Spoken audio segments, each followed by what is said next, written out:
So, good morning. It is Wednesday morning, and I went for a little walk this morning and then came down to just sit by the lake and sit quietly for a moment. I had quite a dreamy night. So, one of the things that while I was taking the CBD oil was it had stopped my dreamer, and so much of how because I'm so mind-centered and because I'm so in my head, one of the best ways for me to clear what's not serving me or what's stuck is in the dream time. So I know that a lot of my cleanup, my mop-up happens when I'm dreaming, and my dreams are very clear, sometimes even lucid. I have the ability to be able to remember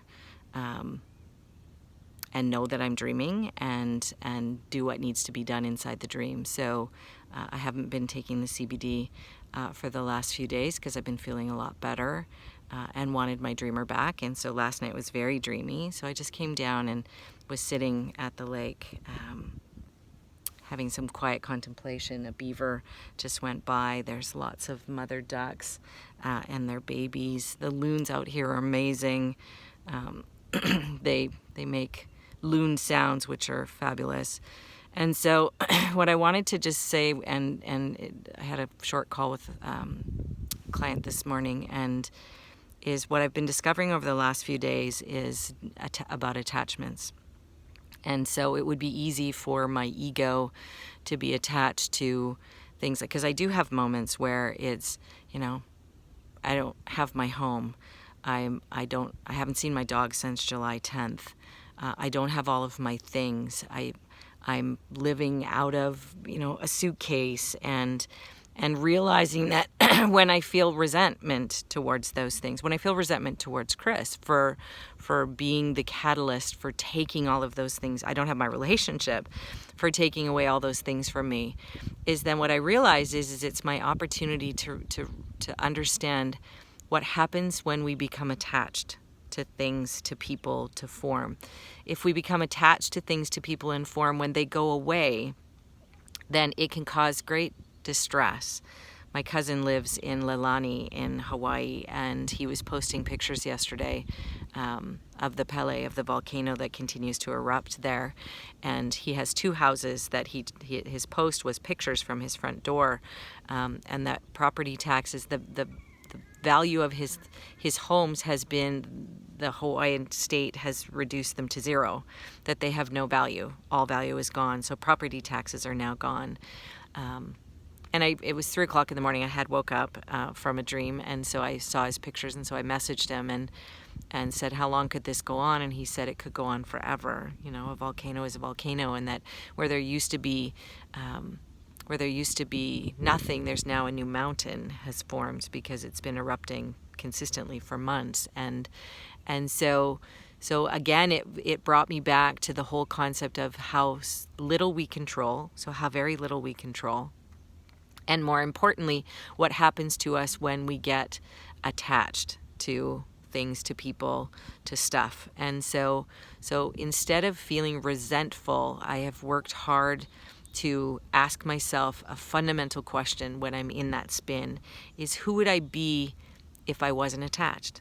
Who would I be if I wasn't attached to a person? Who would I be if I wasn't attached to an outcome? Who would I be if I wasn't attached to my things? And ultimately what keeps coming back to me over and over and over again is I would be free.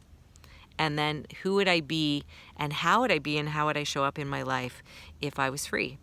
And so I would show up as peaceful, I would show up as calm, I would show up as loving, I would show up as centered, I would show up as thoughtful. And so I'm choosing non-attachment and not indifference, not apathy. Don't be confused about those things.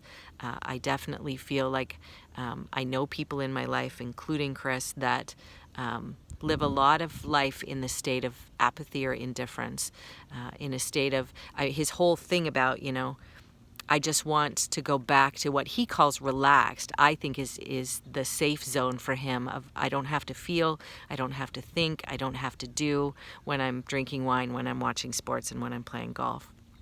is that it takes me out of all of the things of my life that I'm afraid of, all of the things in my life that I'm attached to, all of my things in my life that I don't control, that I feel like I need to control, or whatever that is. And so there's a huge distinction between checking out and centering in the reality of I choose to be not attached, I choose non-attachment, and I choose the space of always remembering the only moment there is this one. The only thing I control in every single moment is how I think, how I feel, and how I act. And my job is to figure out how to ground myself in how I think, how I feel, and how I act from the space of love, and to be the essence of love. And so as I share with you a little bit of Mother Nature's beauty and what it feels like to be calm, my invitation to you today is, who would you be if you weren't attached to things, to form, to people, to stuff? Thank you. Have a beautiful day. I'm going to a funeral this afternoon for a client who died very suddenly of cancer, young. I think she's probably even younger than me. And so I'm choosing to go into that experience today as well, and just be love and not attached to being anything other than that for the people that I care about. So have a beautiful day.